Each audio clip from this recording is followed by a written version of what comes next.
welcome back to the channel. F-Dash here with F-Dash TV. Got another Card Heroes video for you, and today we're going to be talking about card mechanics and deck formation. So let's go ahead and go to cards.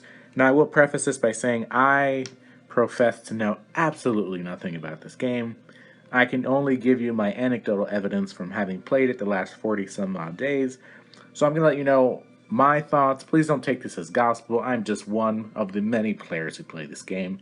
But I will try to share with you what I've learned in my time playing this game. So first up, let's talk about the different cards and what they do. So as you can see, the cards are filtered by or categorized by melee, ranged, and then support. So there are currently 3 support cards, or at least I have 3 support cards. Looks like there are 10 total. I have 14 of 23 range cards, and I have 13 of 29 melee cards. Now, for the most part, these melee cards here are only going to be able to attack from the front row. So you can see there's a front row and there's a back row. So for the most part, you can only attack from the front row. Now, there are some, actually looking at this, no, none of these can attack from the back row. So every single one of these can only attack from the front row. Now, you'll notice some of these cards have 3 bubbles with numbers in them. Some only have 2. As you can see here at the bottom, they only have 2, and these up here have 3. Now, so what does that mean? So, for example, this Knight card. If you look at the bottom here, it says attacks the enemy in front, and then it says incoming damage is reduced by 3. So he has a special ability where he's going to pretty much tank 3 hits and not take any damage from that. So if the person in front of him is only doing 4 damage, he's actually only taking 1 damage because he's going to tank those 3. So that's what this card does. The Paladin, as you can see at the bottom here, heals the target for 8 health. So he actually heals one other person or himself for 8 health, which is pretty significant. That's a ton of health that you can heal. The Barbarian, you'll see, doesn't have a special ability there in the middle, but if you look at the bottom, he counterattacks after being attacked in melee, right? So if there's somebody else, one of these cards in front of him, and they attack him, he's going to hit them right back. So essentially every round he's going to do at least 14 damage, which is really, really nice for him. This card here, the Engineer, as you can see, he does, when the Engineer dies, every enemy takes 5 damage, which is really nice. What else we got? The Bear. The Bear is an interesting card. Because he starts at half strength during the first round. So he's actually not a great card to start out with, but he does realize his full potential in round 2. So if you're summoning him after one of your other tanks has died, is actually better because you won't technically, have to use half strength the first round because he's only going to be effective that second round. This Warrior here does low health, but he kind of does AoE damage, right? So he can attack both enemies in the front lane. He's not terribly great, though. He doesn't do tons of damage either. Treant is probably going to be your very first tank, and he's very good at what he does, and all he does is tank. He's got a ton of health. He does very good damage. He is really in here just to tank, and he does very, very well at it. The Spearman, he's cool because he can attack either person in front of him. For the most part, these other people can only attack the person directly in front of them. Spearmen can actually attack either person in front of him, which is really, really nice. We've got the Troll here. The Troll starts the battle with 15 health. So you can see here he's got 23 health, but he doesn't start it with the full health, which is kind of lame. So he does, pretty good damage at 8, but he doesn't start out with his full health. So you kind of have to heal him to full health, or else he's going to die fairly quickly. Then as well, we have a Berserker. The Berserker attacks the enemy in the front of him, and when he attacks, he deals 1/3 damage back to himself. I just think that's a little weird, to be honest. But he can do a ton of damage, but he's going to take damage every time he attacks as well. The Phantom, as you saw in my previous video, she does whatever damage the person in front of her does, and if she's in front of herself, she does no damage. So she could either be really, really good or really, really bad. And we're back to the Knight here. I think I skipped one. Oh, yes. So the Ogre. Ogre is one of my favorite cards right now. So when he is attacked, he receives +3 to his attack. So every time he gets hit, he's going to get +3. And you can see in his tree here, he doesn't get forward till level 15. which is pretty significant investment. But so that's that. I really do love that card. And the Vampire is also one of my favorite cards here. He gains 5 health every time he attacks. So he's got 19 health. He might get hit, yes, but he's always going to get that 5 health back. So those are the melee cards that I have. There's obviously a bunch other ones that I do not have. Obviously, I can only show you what I do. Going to range, now these characters can hit anybody, and there are some cards here that can tank as well. Like, for example, Harpy. Harpy can tank because she's got pretty good health, and she attacks the enemy in front or the following one. So she's really cool because if you do put her in the front, like I said, she can tank a couple hits, and she can hit the person in the back as well as the front. So, and her special ability is that she attacks. She gets an attack bonus based on the amount of health that she's actually lost, right? So if she takes 10 damage, she's going to add 10 damage to her attack, so she'll do 14 damage at this level. So I really like her. Now the Mage. Mage is very good once he gets to 5 damage, and he doesn't get to 5 damage till level 9. Before that, he doesn't really do a ton of damage. He's kind of garbage. But once he does get to level 9, he's going to do 5 damage to 2 targets, which is huge, and that's really when his full potential comes out. The Warlock is a staple of pretty much any deck moving up from level 10. What he does, he reduces the target's attack by that number in the middle, so in this case 3, which, I mean, it does really, really good. The only person who's, kind of can survive this sort of thing is the, what's his name? The Elite Rifleman, which we'll see in a couple seconds. He's just does so much damage. It's really crazy. But Warlock, once you get Warlock, you'll probably never stop using him because he's just so good. Then we got Viper. I always call it the Gorgon. So the Viper deals unhealable damage. It's just in this sort of meta that we have where it's everybody's healing and there's so much healing going on, being able to attack people without them healing is such a boon, and I think she's a fantastic card. My only beef with her is that she never has enough health. I can upgrade her for 100 coins right now for plus 1 health, but it's really not worth my 100 coins. And we got the Griffin. Griffin's a fantastic card. You'll see, you probably look at it and say, he only does 4 damage. Actually, no.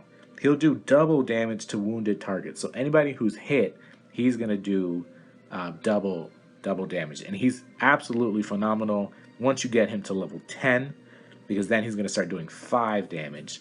So I'm definitely waiting to get some more XP for him so I can get him to level 10 so he can start doing 10 damage to wounded targets. We talked about the Harpy. The Elf is also a very good card. You'll have her for, I think, since the beginning. She can attack any target, and she does really good health. Or not really good health. She does really good damage, and she's got okay health for a back unit. The Elite Rifleman here. This guy is disgusting. He does so much damage. He definitely does not have a lot of health, but it's because of how much damage he can do. So if you go first, use this guy first, destroy the other person. He's really, really good. Obviously at level 9, even better at level 11, because he's going to start doing 11 damage. You'll notice a jump from level 8 to level 9, from 8 to 10 damage. That's huge, so if you're on that precipice of getting to level 9, definitely do it. The Dryad. Dryad's very interesting because she can sustain for a very long time. She doesn't do a ton of damage, but her special ability is that incoming healing from anybody is doubled. So the character that we looked at before that can heal for 8, it's actually going to heal her for 16. So if you put her around a bunch of healers, which many people do, you definitely should. That's how you can use her.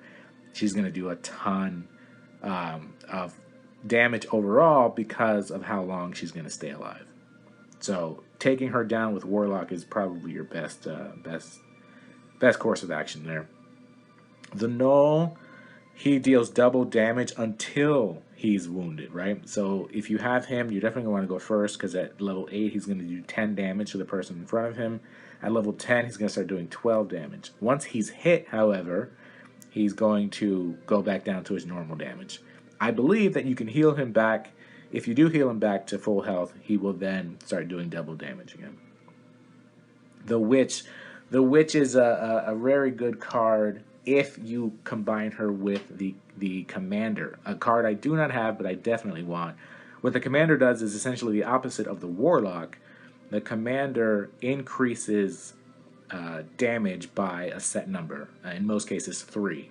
So instead of doing 3 AoE damage, because this card actually hits every single card on the board, she's going to start doing 6 and then 9 and 12. So if you don't have a counter to the Commander and her, you're in for a world of hurt. Next up, we've got a Gargoyle. She does +4 attack against unharmed opponents. So it's kind of like the Null. So anybody who has not been hit yet, she's going to do double damage. Well, not actually, well, in this case, double, but you know that number will increase at level 10. Oh yeah, so she's always going to be doing double damage. So that's pretty cool. The Banshee is like the Berserker. She hurts herself when she attacks a target, but she can't attack any target she wants. The Wyvern hits 2 targets in its lane, so it can hit both targets. It's really nice because it does a ton of damage, but as you can see, it does not have a significant amount of health. Going from level 7 to level 8, though, is recommended because she gets 2 more health, which, you know, is very, very good. Even better at level 9. Then we got the Hunter. Hunter is just straight up, he's just going to hit people. You know, that's the basic thing that he does. He just attacks. And he can attack anybody in front of him. And we're back to the mage there. And then as far as support, we've got the Druid. Druid is going to be one of the best supports in the game. He heals 3 targets for a set amount of health, in this case at level 10, 5, which is very, very significant. We've talked about the Paladin, who can heal for 8. And then we've got the Shaman, who does passive healing. These other two here, so the Druid and the Paladin, they sort of, quote-unquote, waste a turn by healing, but the Shaman passively heals. So he still attacks, and then anybody else, including himself, who goes is going to be healed by that set number there in the middle, in this case 3. So really the team you see a lot is these 3 characters plus the Warlock. It's I actually have it up here. It's a douchebag deck. It's very hard to beat if you don't have anti-heal like the Viper, just because there's too much sustainability, way too much. And then with the Warlock, you know, taking damage potential away from the other team, you're not going to die. There's way too much healing going on a team like this. So those are the different cards, mechanics that we have in this game. Like I said, if we go to all here, there's a bunch of other cards down here that I have yet to get. Some really, really good ones as well. I just haven't been able to find them. There's the Commander, the guy on the horse there. He's really, really cool. So let's talk about now a little bit about deck formation. Now you can obviously just throw some random cards together. It's not going to probably go that well for you, right? So in the front, you want people who can tank. You don't necessarily need tanks, but you want people who can tank a lot of hits. So high HP characters, you're going to want to throw there in the front. Now, and then in the back, you have a choice. Do you want to go with some sustainability and do some healing? Do you want to do a Warlock and, you know, more sustainability? Do you want to do some anti-heal, or do you just want to go all out with damage? So you've got some options there. Really, the biggest thing I'm going to tell you is where you place your cards is very, very important. Like I said, if you randomly place them, you'll notice after a while that most people start the match attacking the same spot over and over, right? So for the most part, because so many people run this this Warlock character, they're going to attack the person directly diagonal to that character. As I've learned through my matches the last 40 days. So what I've been getting to do is that the Warlock, okay, let me preface by saying this, that the opponent's deck is sort of a mirror of your deck, right? So in this particular deck, which is definitely my favorite deck, I have moved the Warlock to the right corner because almost always, if the other opponent has a Warlock, it's going to be in the left corner. I'm sorry, it's going to be in the, it's going to be in the left corner. And for whatever reason, they're going to attack my Warlock just on instinct because they always go diagonally from that left corner to the right corner to attack. And if you attack him, that's fine. Bring his damage potential down, that's fine, because even if he's doing 0 damage, he's going to lower your damage by that 3. So I do that so that they don't necessarily always go for the Viper, because I want her to do maximum amounts of damage. So you notice every now and then the Viper or the person on the bottom there is switched up, just so that the opponent hits a card that I don't necessarily mind getting hit, because they're not going to do their desired effect. Now, this doesn't always work, because if you go against an elite rifleman, I keep calling elite rifleman, but if you go against the rifleman who's doing 11 damage, you're probably going to die regardless, right? And then I've noticed in the front, you'll notice my my ogre is almost always on the right hand side, and that's just because that's usually where I found opponents to put their DPS character. They, like I said, almost everybody runs the same deck starting from tier 10, and that's going to be 2 healing, 1 warlock, and 1 DPS. And it's almost always directly in front of where this ogre is, which is going to be most likely the left-hand side, right? Because again, it's a mirror of your deck. So I found that by putting him there, generally that's where it's going to he's going to do the most damage, because they're going to have to attack him, and then he's going to gain his extra attack ability and then do additional damage to them. So definitely play around with where your characters are. Like if you're losing a lot but you really like your deck, just switch them up. Put them in different places, and you may notice that you start doing better. As you can see, my my knight's almost always on this left-hand side, just because I found that he does much better on that side.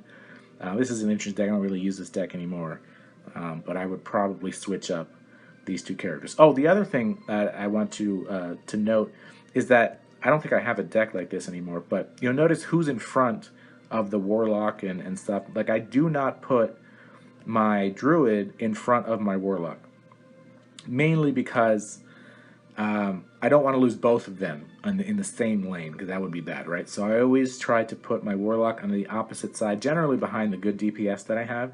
You see on this team here, it's a pretty bad position for my warlock, but because I have the harpy over there, this is basically the opposite of this team here.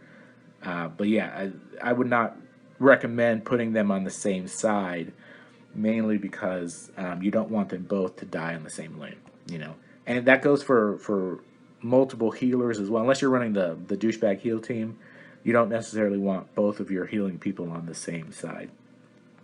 But again, these are just anecdotal things that I have found in my time playing the game.